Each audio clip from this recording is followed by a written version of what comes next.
baka nga pipiliin ko hindi mag-burger. Kasi ang laki na inganganga mo nun eh.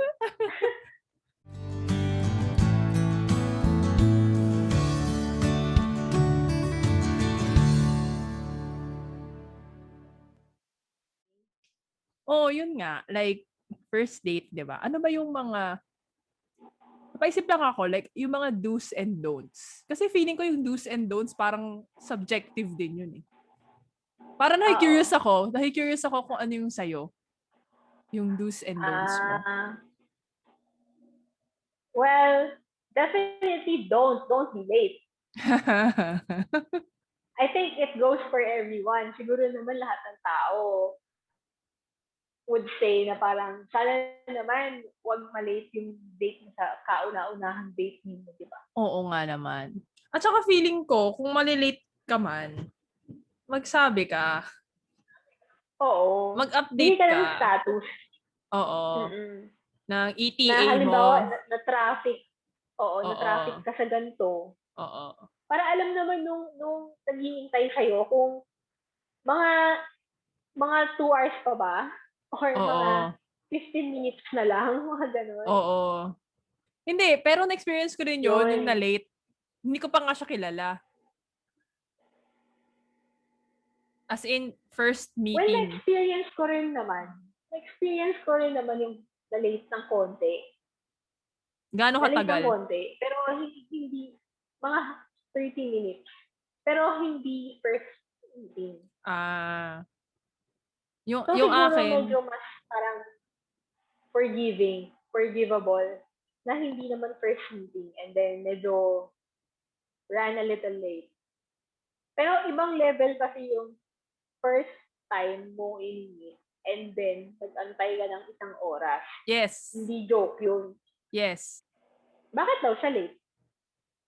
Family thing na na-schedule na ata before or I don't know. So parang inisip ko, kung na-schedule na siya before, bakit natin ni-schedule for Bakit ka pa today? nag-schedule? 'Di ba? Oo. Oo nga. Eh, hindi. Pero parang, o baka yun yung don't. Baka isa yun sa don't. Don't double book Don't double book. your day. Check your organizer. Hindi, pero, eto, naisip ko lang out of the blue dahil na-mention mo. Siguro nga, don't double book your day if you're going out on a date. Kasi, you never know. Paano kung Mm. it turns out well? And pwede nyo pa Mm. i-extend Ah. yung date, di ba? O, parang Okay, it's okay, a okay. possibility. Eh kung Yeah. may commitment ka pa after that, may lakad ka pa. Sayang naman. Oo, sayang naman yung pagiging spontaneous. Oo. Sabihin natin, matagal na kayong friends, 'di ba? Tapos bigla niyaya ka niya to go out on a date. Paano mag-gauge? Like if you're gonna say yes or no, or if ayaw mo, how are you gonna decline? Parang ganon. Kung friends Kung kayo, friends kayo. to Friends begin muna. with. Oo. Eh, bakit ka naman oo naman pag-date sa kanya kung hindi mo naman siya gusto? More than a friend. Like, you don't see a possibility at all. Ba't kayo lalabas? Hindi. O sige. Paano So, pag what stranger? about it? Stranger? Stranger? Oo, paano pag stranger? Stranger? Oo. As in, naka-chat mo, tapos bigla nagaya lumabas. Ganon. Oo. Ano yung, like, kailangan ba nag-usap na kayo ng gano'ng katagal? Or, like, how would you Ideally. know? Kasi stranger danger, right? Oo, oo. Diba? Like, how would you know? Diba? Lalo na Hindi mo, ngayon, usong-usong online dating, besh. I mean, hmm. dating apps and all. You know? Well, kung comfortable ka, then, I guess, well, it depends din kasi yung pagiging comfortable ng bawat tao parang iba. Like, for some people, mas open. Like, Mm. I don't mind. Pero for some people, mas mataas yung guards mo na parang, malay ko ba kung kidnapper to or serial killer to or whatnot, diba? Alam mo, Pero naisip ko, kasi na-analyze ko na rin yan, besh. Like, kung first date with, yung somebody nga na meet mo online, I think parang may levels yun eh. Kung first date, sa tingin ko, mas okay pag mga coffee shop ganon. Or pag hindi kaya, lunch. Kasi yung mga ganun, mabilis matapos eh. Basta yung daytime, yung may Oo. araw pa. Oo. Kasi mabilis Oo. matapos kasi hindi mo pa alam eh, 'di ba? Like kung will you really enjoy each other's company, parang ganon, 'di ba? Ewan ko. For me. Yeah, makes sense. In the Christian dating Oo. scene, diba? Na parang it's most ideal na you go out in groups. Oo. Pero hindi naman kasi always ganun yung case. Like, hindi naman parang necessarily na parang na-meet mo in a group setting. Like, parang a friend of a friend or somebody na, halimbawa, you do an activity together and then more or whatever, or from a fellowship or whatever. So, sino yung mga isasama ninyo kung hindi naman kayo from a group? Hindi, wala naman kayong common friends. Yeah. Diba? Pero siguro kung when we're talking about online dating, then technically that's a stranger. So I guess it's still best na to bring along a friend. So, for the very first date. For the very first. And it could be a daytime or an afternoon time date. Pero wait lang, Parang Besh. Kung nagdala ka ng friend, edi 3 kayo. Paano yun? Getting to know muna. Parang i-gauge mo muna yung tao. I-test mo muna yung water. Kasi, iba naman yung nakakausap mo online versus yung andyan na talaga. And again nga, hindi mo mas talaga kilala. And if you're going on that date by yourself, pag hindi ka na umuwi sa inyo, saan ka hagilapin ng mga tao, di ba? Sige, ito na lang. Dahil nga magsasama ka ng friend mo, sasabihin mo rin ba sa kanya na pwede ka rin magsama ng friend mo or hindi? Oo. Oo. Para naman, di sabihin mo na parang, I'm gonna bring my friend if it's okay. It's up to that person na kung okay lang sa kanyang dalawa kayo, tapos dito siya. Akala ko kasi, sama din. Akala ko kasi biglaan na lang eh. Para masashock siya, dalawa kayo eh. Sabihin mo kasi strict ang parents. Kailangan may chaperone, gano'n. Hindi. Parang mahirap kasi kapag iba kasi yung kakilala ng kakilala mo. Halimbawa, introduced to you by a friend. So, kilala siya ng somebody. Yun medyo parang for me personally, medyo okay naman. Pero yung talagang from online na technically it's a stranger, hindi mo talaga kilala. Parang, siyempre, may safety concern din. Okay. So, mas okay na for the very first time, magsama ka na lang to be sure. And then, kung mukha naman siyang decente na tao na hindi naman scary, then scary talaga. Maybe for the second date, okay lang na kayo lang. Pero 'di ba, parang pinaka-okay pa rin to have a friend na kung nahihiya ka man na ipaalam sa mga kasama mo sa bahay. Siguro okay din na ipaalam mo sa friend mo na parang you're going out with this person on a date na kayo lang and kung saan kayo. Para in case lang na mawala ka or hindi ka umuwi. May isang taong nakakaalam kung nasan ka ba, saan ka huling namataan. GPS? Saan last yung GPS? Wag naman sana umabot sa ganon. You get what I mean? Yeah, parang hindi ka naman parang may nakakaalam kung nasaan ka sa sino yung hahanapin nila if ever lang. Kung ikaw, anong stand mo doon? Okay lang, kayo dalawa lang. Kasi iniisip ko doon, ang hirap kasi. Depende kasi din doon sa kausap mo eh. Yun nga, like you mentioned, like kung comfortable ka ba sa kanya. Feeling mo, parang may certain level of comfortability siguro and trust, na walang gagawing kamalmalan yung tao na yon pag nagkita kayo. Tapos, kasi ang concern ko kasi dun sa pagdadala ng kasama is baka hindi kayo nakapag-usap ng maayos. Oo. Na kayo lang. I understand yung point na yan. Oo. So, I think, And you can tell your friend to be on her phone na lang. para, please, dun ka sa corner. Hindi. Hindi. Yung sa kabilang table. Oo. So, pwede mo naman gawin yon or, and I think kung, well, for me kasi, pwede ko naman hatakin yung one of my brothers or both of them, bodyguard. Dun sila Baka naman matakot naman yun. Ay, hindi naman papakita. Sa corner nga lang. Okay. Oo. O yung ano naman yun, medyo creepy naman yun. Hindi, pero I mean, gano'n. kung hindi ka naman feeling ko kung hindi ako magdadala ng kasama, dapat yung place of meeting ninyo is like super public na maraming tao. Like MRT station, gano'n. Oo, yung mga siksikan, sardinas levels. Sobrang daming tao yun, hindi kayo magkakahagilapan. Oo. Yun, mga ganon. Hindi, I mean, para kung meron man siyang ibang plano, di ba? Para magdadalawang isip din siya kasi nga maraming nakakakita. Parang ganon. So, hindi, I understand your point na kapag nga may another person, parang baka nga hindi kayo makapag-usap ng maayos. Kasi syempre, parang medyo nakakahiya naman dun sa third person na nandun. Yeah. Pero, pwede naman kasi for the first lang naman. For the very first time na mag-meet kayo. And in a way, siguro that friend can help you then gauge after na parang, he seems okay naman. Parang ganun. Or parang there's something off about him.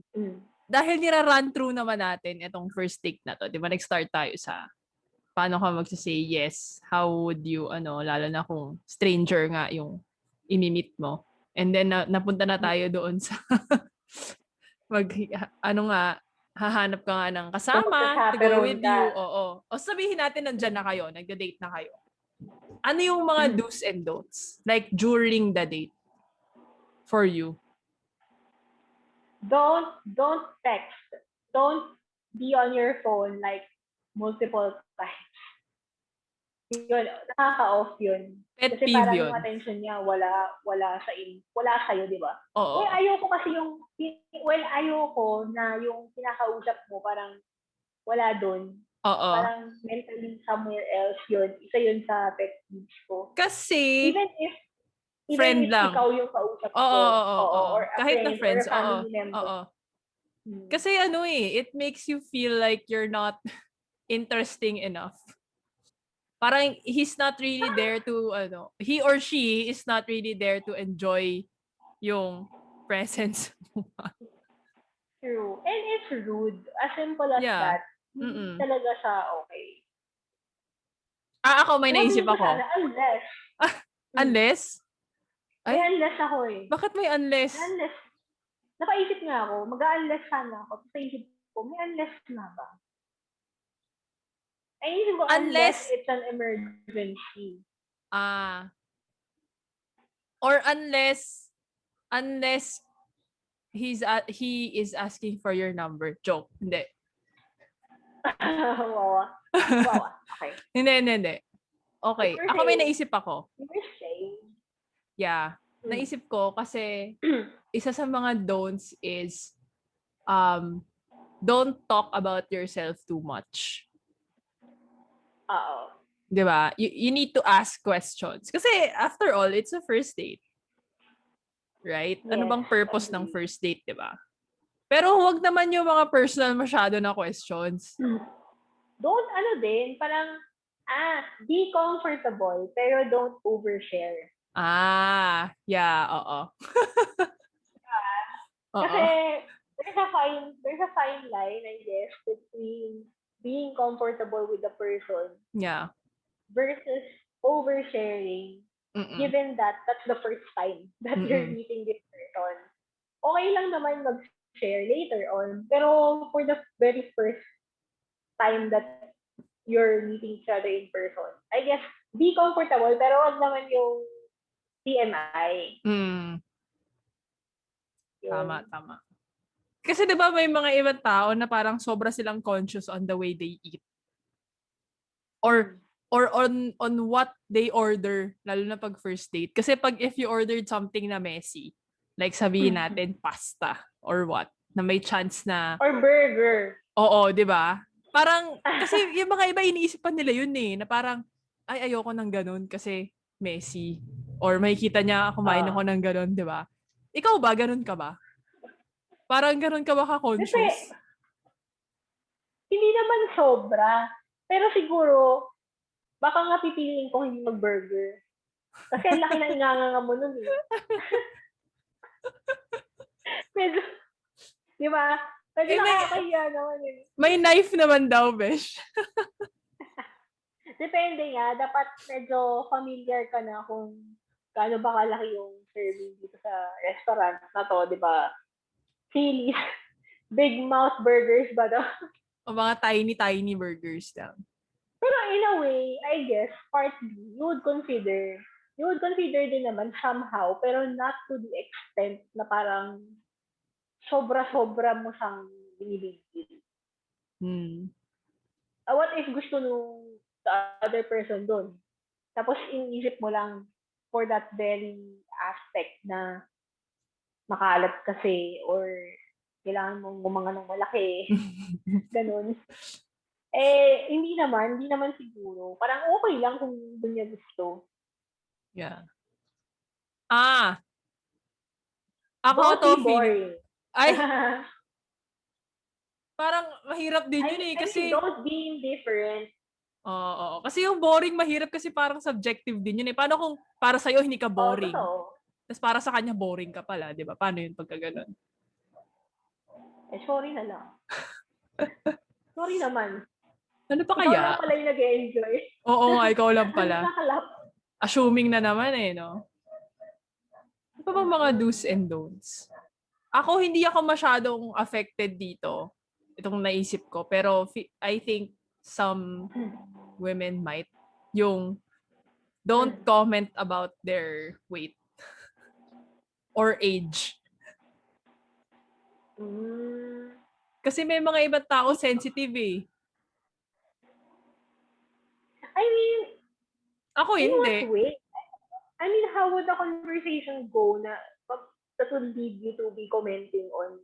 Bigyan kita ng example kung paano lalabas yung topic na yun, Besh. Naisip ko na kasi. Like for example, you're talking about exercise or sports, ganon. So eventually, mapupunta doon yun, yung topic na yun. Na parang yung arms mo very toned or yung butt mo very toned, ganyan. Mga ganon. Pero kunwari, pag yung comment niya is, body-wise, ganyan, yung body mo, your body looks good, ganyan. Pagka ganon, medyo sleazy na kasi yung dating. It's not exactly comment about weight, pero parang comment pa din siya doon sa about how you look in a not so innocent manner. I get, yes. That's just creepy. Oo. Pamanya. Medyo manya ka. Diba? Naisip ko lang. Have you encountered? Kasi ako, I've never encountered anything naman like that. Meron, pero hindi sa date. Hindi siya sa date. Parang nabanggit lang sa akin. Weird kasi, I cannot imagine na parang on a date, like, meeting the person and then magko-comment siya ng ganun. Parang, well, I think personal lang to, na kapag matino ka namang tao, yung mga compliments mo, in a way, filtered naman. Kumbaga, alam mo naman kung ano siguro yung mga body parts na parang okay lang i-compliment without sounding maniac. Parang ganon. And I think it matters din kasi how you say it It always matters kasi talaga how you say it. Meron kasing, di ba? Meron kasi para pag narinig mo parang, ay, ang maniac. Depende kung siya, yung eye movement. Kung sa mata ko pa rin ba nakatingin? Oo, or parang umiikot ang gano'n. Exorcist. Paano ulit? Na-exorcist na pala. Hindi, pero yun nga, malaking bagay yung tone. Pero personally, hindi ko siya masyadong imagine. Kasi, yun nga, never encountered. Saka, parang, for me, given na kapag maayos ka namang tao, siguro, if you want to comment on somebody's body, for example, a guy, Hmm. siguro you can comment on his arms, his biceps niya, or whatever. Parang, hindi ka naman masyadong venture to, kumbaga. Tapos kung lalaki ka, parang ganun din, arms din. Kung athletic yung babae, malamang very toned yung arms, di ba? Di mo naman makikita yung abs siguro, unless crop top siya. Aabangan ko yan, baka Or, mag-crop top ka or susunod. wala akong karapatan. Hindi, parang, or unless naman super duper body fitting ka na jeans or whatever para mapansin niya na ang toned ng butt mo. Yung mga ganun. And kung hindi ka naman, kung yung guy naman is medyo tamed naman, tamed talaga yung Tamed. term. Kung medyo decente naman siya, parang medyo alam naman niya yung the basic rules. Parang hindi naman siguro niya ko-compliment or i-mention sa'yo yung certain parts na parang medyo alanganin naman. You know what I mean? Yeah, yeah.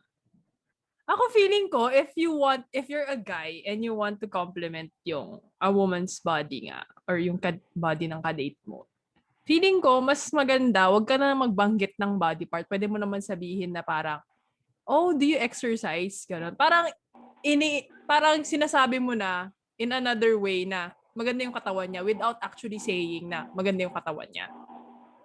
Mm. 'Di ba? Parang ini-imply mo lang.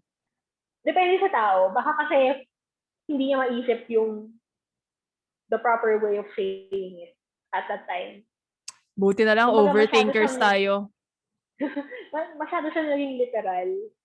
May mga ganung moments din naman tayo. Parang nasabi mo na and then you realize na parang should have phrased it in a nicer way. Na parang that won't come off as baka kung ano maisip ng another person. So, it depends kung ano din yung action. Kung ano ba, kung may kasamang action ba yung compliment niya yung a certain body part mo and then the way he acts is medyo creepy. And di ba? Yung ganon. Pero kung he just mentioned it and then wala namang follow-up na Follow-up talaga. I mean, then maybe it's just for the lack of better vocabulary na naisip niya yung time na yun. And parang masyado nga lang direct to the point na parang nailabas na niya without thinking too much about it. Okay lang naman. Oo. Dahil binabanggit mo yan, may naisip ako na isa pang don't. Ano? Don't correct them. Like parang pag kunwari, feeling mo may nasabi siyang mali. Parang wag mo naman parang i-shoot down agad-agad na parang hindi, mali ka, ito kasi dapat. Diba? Oo naman. Pero baka kasi may mga, baka depende kasi sa ugali ng tao yan. I mean, if yung personality mo talaga is ganung klase, I don't think you can filter yourself kung kanino mo siya ginagawa, kung sa taong kakakilala mo lang, or the people who are already close to you. Kung ganun ka talaga by default. Oo, kung ganun ka talaga by default, and kung yung ka-date mo naman is kakilala mo na talaga ever since, then he would know. Pero kung hindi, 'di ba, it might come off as rude nga din. And I think importante kasi talaga yung self-awareness eh. Kung alam mo sa sarili mo na ganun ka, kailangan, I think, sanayin mo yung sarili mo na to say those things in a nicer way.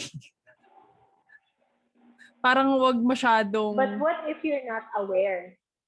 Yun nga eh. Kaya nga importante nga yung self-awareness.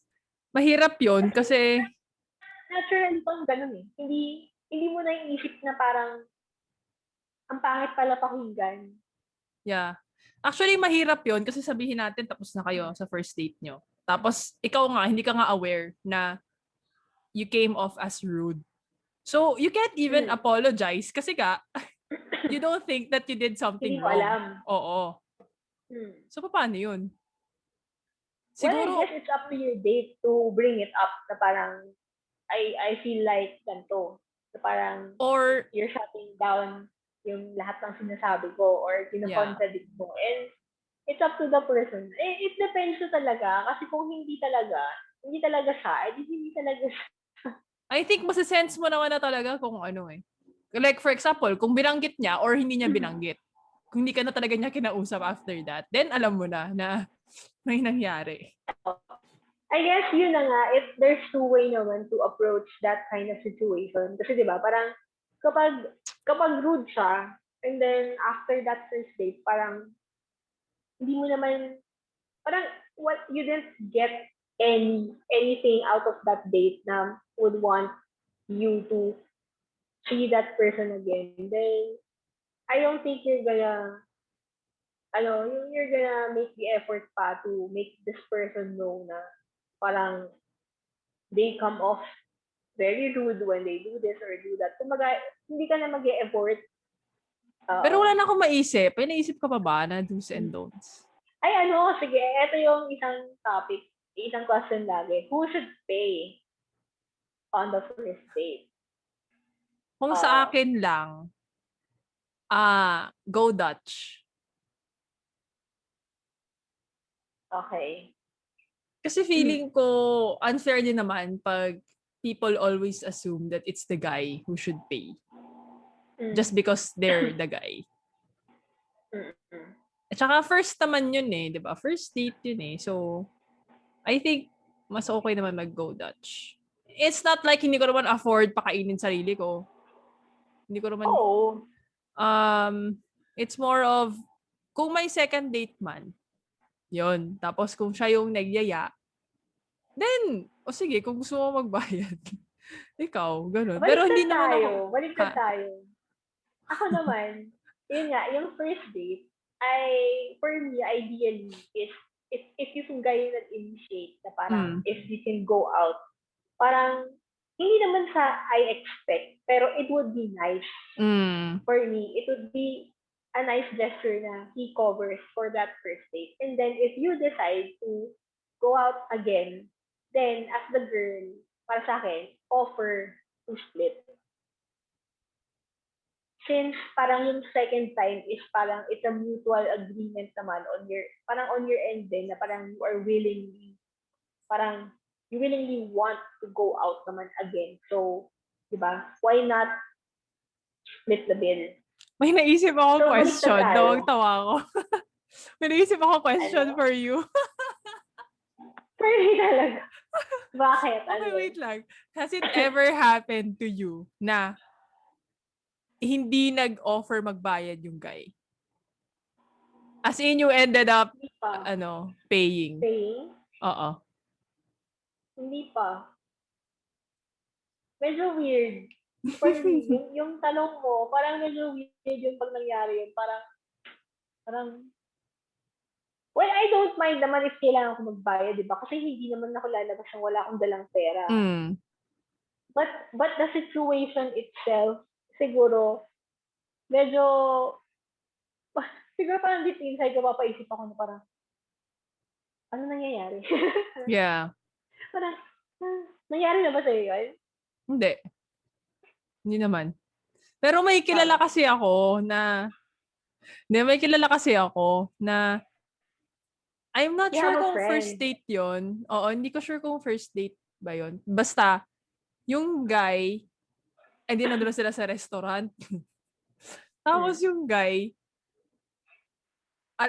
I'm sure malalaman mo kung anong restaurant to. Yung guy, hinintay niya at a certain time bago mag-order kasi may discount.